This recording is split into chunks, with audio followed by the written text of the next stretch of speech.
Hello, dear student. Myself Poonam Sharma. Welcome to my channel ज्ञान सागर। कल तक हमने आपको लास्ट वीडियो में व्हेन, वेयर, हाउ क्लास 8 के चैप्टर फर्स्ट को स्टार्ट किया था। आई होप आपने देखा होगा और जहाँ तक हो सकता है मुझे लगता है आपको समझ में भी आया होगा। इसके बाद आगे मैं अपनी वीडियो को बढ़ा रही हूँ और अपने चैप्टर को भी आगे बढ़ा रही हूँ। Inside 19th century, when the British historian wrote about the British rule in India, 19वीं शताब्दी तक आते आते जो चेंजेस हुए, कल मैंने आपको बोला था कि ब्रिटिश शासनकाल में बहुत सारे चेंज आए। 19वीं शताब्दी में जब British historians wrote about British rule in India, British इतिहासकारों ने ब्रिटिश में के जो रूल्स नियम थे इनको जब भारत के बारे में लिखा, they focused on governor general. तो इस पर सबसे ज़्यादा फोकस गवर्नर जनरल का and their policies and achievement, कौन कौन सी उन्होंने नीतियाँ बनाई और कौन कौन से अचीवमेंट प्राप्त किए उन्होंने, इन सब के बारे में लिखा। But at present there is the change in the focus toward social, political, economic and culture changes. और आज प्रेजेंट में हम देखते हैं कि ये परिवर्तन किस में मिलते हैं, हम राजनीतिक, आर्थिक, इकोनॉमिक कंडीशन जिसे बोला जाता है, और सांस्कृतिक बहुत सारे चेंजेस जो थे ये सब आए। British rule brought about in India, Bharat में ये ब्रिटिश शासनकाल के समय में इनको लाया गया। आगे बढ़ते हैं तो British rule gave rise colonial cities, जहाँ पर इन्होंने सबसे ज़्यादा इसको औपनिवेशिक शहरों को रखा जहाँ पे व्यापार के लिए। तो ऐसे क्षेत्र जो थे वो आप देखोगे कि हमारे इंडियन कोस्ट लाइन से लगते हुए, जैसे बॉम्बे है ना, मुंबई जिसे बोला जाता है, कैलकाटा है, मद्रास है, नाउ मुंबई, कोलकाता, चेन्नई, रिस्पेक्टली इनके नामों को अब चेंज कर दिया गया और इनको इस तरीके से बोला जाता है। The hill station of India were develop during this period. आप जितने भी हिल स्टेशन देखोगे सच लाइक जैसे शिमला है, ऊटी है, तो ये भी आप देखोगे ये भी कब आए, ब्रिटिश पीरियड में ही, यानी ब्रिटिश शासन प्रशासन के समय में इनको एस्टेब्लिश किया गया। आगे बढ़ते हैं। The most dynamic challenging except of modern India history was of saga Indian national movements, where is the wide number of group like the Indian National Congress and revolutionaries. तो हम देखते हैं कि इसके बाद जब इतने सारे चेंजेस आए, सोच के देखो कि हमारी कोई पुरानी ऑर्थोडॉक्सी या पुरानी रूढ़िवादिता चल रही हो और उसके बाद एकदम से किसी चेंज का आना, वो चेंज इतने ज़्यादा आना कि वो हमारे लिए ही हावी होने लगे, किस पर, भारतीयों पर। कल भी मैंने आपको बताया कि जैसे आर्टिशंस हुए और पीजेंट वगैरह हुए, सबसे ज़्यादा एक्सप्लाइनेट होने लगे। तो बहुत सारे ऐसे भी नेगेटिव इम्पैक्ट थे जिनकी वजह से मॉडर्न हिस्ट्री में, इस आधुनिक काल में, इतिहास में कई सारे आंदोलन भी उठने शुरू हुए। तो जैसे इसमें पहला ही दिया हुआ है इंडियन नेशनल मूवमेंट, राष्ट्रीय आंदोलन जिसे कहते हैं, किसका, भारत का। तो भारतीय राष्ट्रीय आंदोलन जो कि नंबर ऑफ ग्रुप्स, कई सारे ग्रुप्स में बट गया, like the Indian National Congress, और जैसे कि इसका नाम भी दिया गया भारतीय राष्ट्रीय कांग्रेस के नाम से। द रिवॉल्यूशनरीज, क्रांतिकारी जिन्हें बोला जाता है। The peasant, tribal group challenge a British rule following the different kinds of the strategies. इसके साथ कई सारे लोग जो ज़्यादा परेशान हो रहे थे इन चीज़ों से, जिनको लग रहा था कि ये ज़्यादा प्रेशराइज हो रहा है रूल्स रेगुलेशन अंग्रेज़ों का, तो इन सब के लिए इन्होंने अलग अलग ग्रुप बनाने शुरू कर लिए। ये थे कौन कौन, फिर से एक बार बोलूँगी, इंडियन नेशनल कांग्रेस के लोग, द रिवॉल्यूशनरीज जो क्रांतिकारी होते हैं, पीजेंट किसान वर्ग के लोग, ट्राइबल्स ग्रुप जनजातियों के लोग, ये सभी किसके खिलाफ में, डिफरेंट काइंड्स ऑफ अपने अपने अलग अलग स्ट्रेटजीज में कार्य करने लगे। Indian national movements give rise to many dynamic leaders whose legacy still continue to inspire us। तो ऐसे बहुत सारे नेता हुए हैं जो इंस्पायर जिनसे हुआ गया।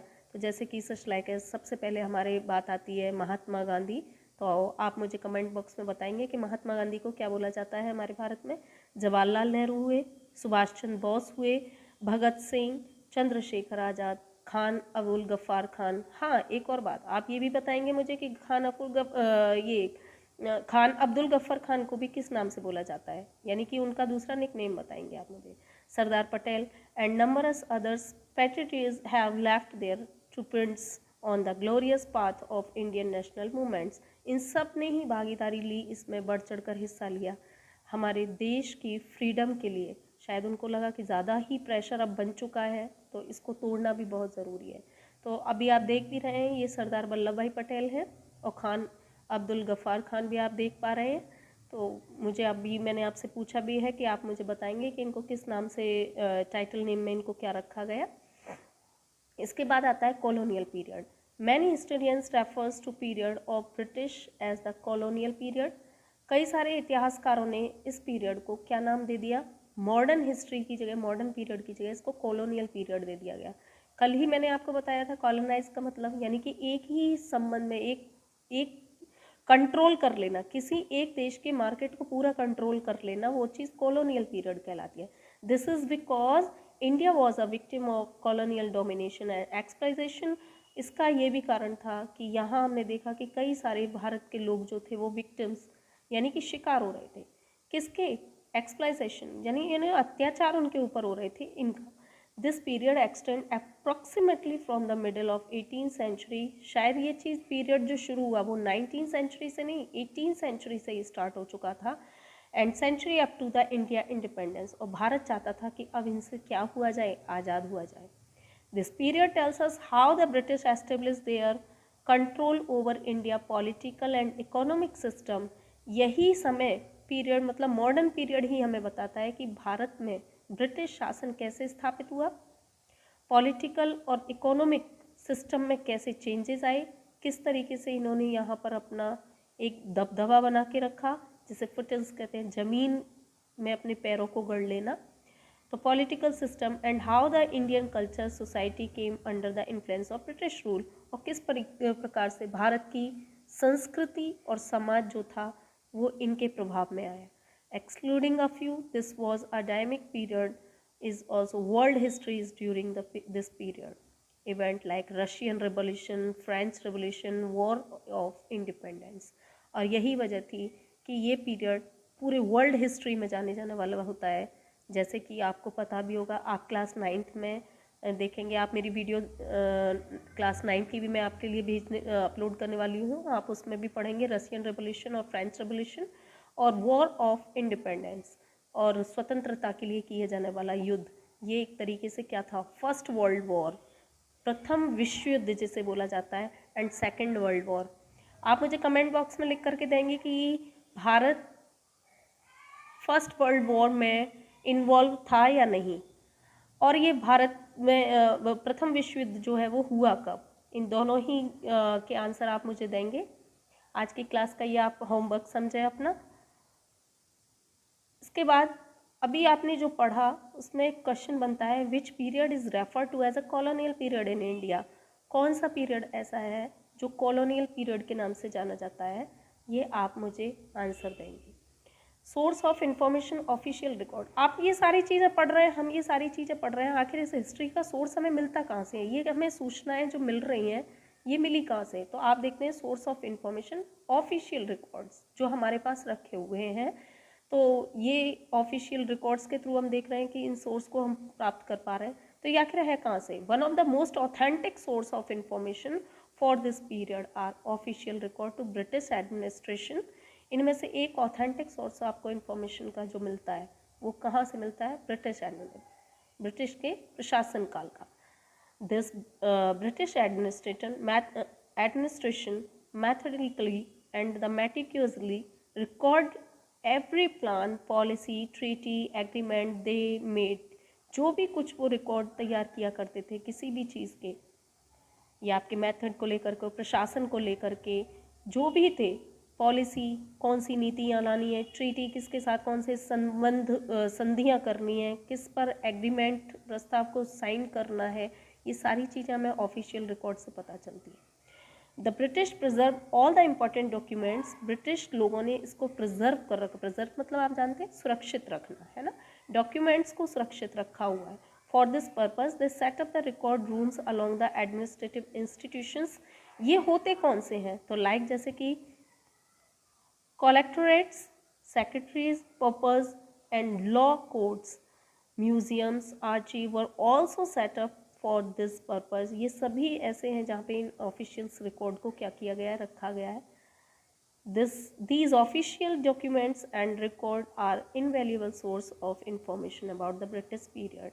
यही official documents record invaluable, जिनकी कीमत आप देख रहे हैं कि इन informations को हम गेन कर रहे हैं, प्राप्त कर रहे हैं, तो ये हमारे लिए कितनी important है। ये सारी चीज़ें हमें नहीं official record से प्राप्त करते।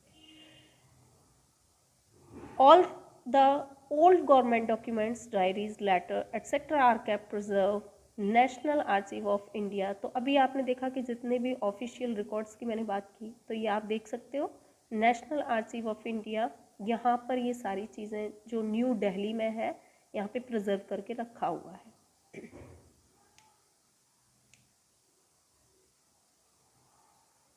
आगे बात करते हैं लिटरेरी सोर्स की। इतिहासकारों के द्वारा और भी बहुत सी साहित्यिक इंफॉर्मेशन जो हमें देखने को मिलता है। We have innumerable literary sources of this period comprising of newspaper, journals, play, novels, letter, diaries, biographies, autobiographies. Large numbers of national newspaper like Hindu, Amrit Bazar, Patrika, Kesari, etc. were published. इसके साथ ही इनम्बरेबल literary source के बारे में हम जो पढ़ा करते हैं वो किस में है? न्यूज़पेपर्स से मालूम करते हैं, जर्नल्स हैं, प्लेज हैं, नोवेल्स हैं, लेटर्स हैं, डायरी हैं, बायोग्राफीज़ हैं, ऑटोबायोग्राफी हैं, जिनके थ्रू हम बहुत सारे इनकी इंफॉर्मेशन मिलती हैं हमें। इसी के साथ में उस समय पे चलने वाले हिंदू, अमृत बाजार पत्रिका, केसरी एट्सेट्रा, कई ये न्यूज़पेपर है। आप इनको नोट कर सकते हैं कि पहले समय में उस 18-19th सेंचुरी में चलने वाले आपके जो ये न्यूज़पेपर चलते थे, इनके नाम। फर्स्ट द हिंदू, सेकेंड अमृत बाजार, थर्ड पत्रिका, अमृत बाजार पत्रिका एंड केसरी वर पब्लिश्ड। उस समय पर ये पब्लिश होते थे। In these newspaper the British policy were criticize openly putting front of the point of view Indians. तो इनमें सब में उनके कितनी आलोचनाएं, उन्होंने टिप्पणियाँ की हैं ब्रिटिश शासनकाल को लेकर के, ये सारे व्यूज आपको देखने को मिलते हैं। Novels, essay, national writer, poem aroused the national consciousness. Some of the important national writers the period, Rabindranath Tagore and Bankim Chandra Chatterjee. ऐसे बहुत से और भी नोवेलिस्ट हुए। नोवेलिस्ट मतलब उपन्यासकार, जिन्होंने लिखा इसके हिंदू प्रशासन के बारे में और ये मीडिएवल पीरियड में हुए ब्रिटिश प्रशासन काल के बारे में, किस तरीके से टॉर्चर किया जा रहा था, कैसे लोगों को नेगेटिव इम्पैक्टिविटी आ रही थी सबके अंदर। तो ये हमें नोवेलिस्ट पता चलता है, जिनमें कि लिखने वाले कौन थे? हमारे भारत के रविन्द्रनाथ टैगोर और बंकिम चंद्र चटर्जी। मेरा आपसे क्वेश्चन, रविन्द्रनाथ टैगोर का जन्म कहाँ हुआ, ये आप मुझे बताएंगे। Who wrote in Bangla? Vishnu Shastri, Chiplunkar and Marathi writers, Bharatendu Harishchandra who wrote in Hindi and Subramania Bharati a Tamil writer. इसके साथ और भी बहुत सारे राइटर्स हुए, जैसे कि आप देख रहे हैं, जिन्होंने रविन्द्रनाथ टैगोर और बंकिम चंद्र चटर्जी की लैंग्वेज में जो लिखा हुआ था वो बांग्ला लैंग्वेज में था। विष्णु शास्त्री, चिपलंकर और इन्होंने मराठी लैंग्वेज में लिखा, और ये भारतेंदु हरिश्चंद्र जिन्होंने की हिंदी राइटिंग में लिखा, और इसके साथ ही सुब्रमण्यम भारती ये तमिल के राइटर्स थे। Writers and oppress the people to rural India.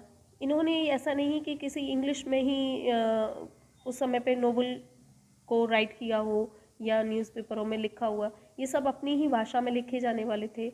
और इनका लिखने का पर्पस जो था, oppressed people of rural India, गाँव के लोग कितने ज़्यादा दबाव में आ चुके थे उस समय के लोग, इसके विषय में लिखा। We also have diaries of people and autobiography the public figures. Newspaper are also important source of information about the political and social affairs. उस समय की राजनीति, उस समय की सामाजिक इंफॉर्मेशन, सूचनाएं जो हमें मिलती हैं वो और भी किससे मिलती हैं? अखबारों से, न्यूज़पेपर्स जो आप जानते हैं, और इम्पॉर्टेंट इंफॉर्मेशन, सारी जानकारियां हमें राजनीतिक और हमारे सामाजिक चेंजेस की देखने को मिलती हैं। Beside literary sources, photographs, painting, map, status are also important source of information of this period. इसी के साथ हमें ये इन्फॉर्मेशन और कहाँ से मिलती हैं? तो हम देखते हैं फोटोग्राफ्स, पेंटिंग्स हैं, मैप है, ये सारी स्टेटस हैं। ये और भी इम्पोर्टेंट ऐसे सोर्सेज थे जिनसे हमें उस समय के पीरियड के बारे में पता चलता है। They gives us a glimpse of society, lifestyle, dress, culture of those the time allowed to understand how the Indian society and culture were getting transformed due to the British influence. और भी ये सारी information हमें कैसे पता चलती है इस समाज की, हमारे भारत की लाइफ स्टाइल की, पहनावे की, संस्कृति की।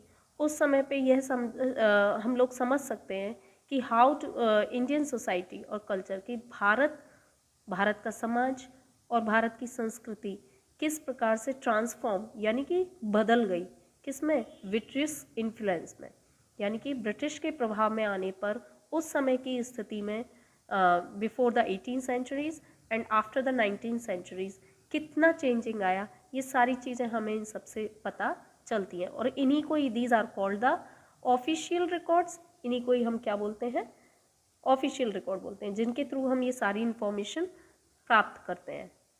Thank you students.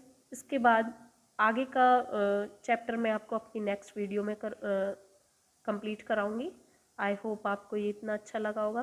प्लीज़ आप इसे ज़रूर देखें और आपको हर एक लाइन की मैं इसीलिए एक्सप्लेन करके दे रही हूँ कि आपका अभी से ही 8th का जो सिलेबस है स्टार्ट कर दूँ और आपको समझ में आने लगे जब आप इसे देखें।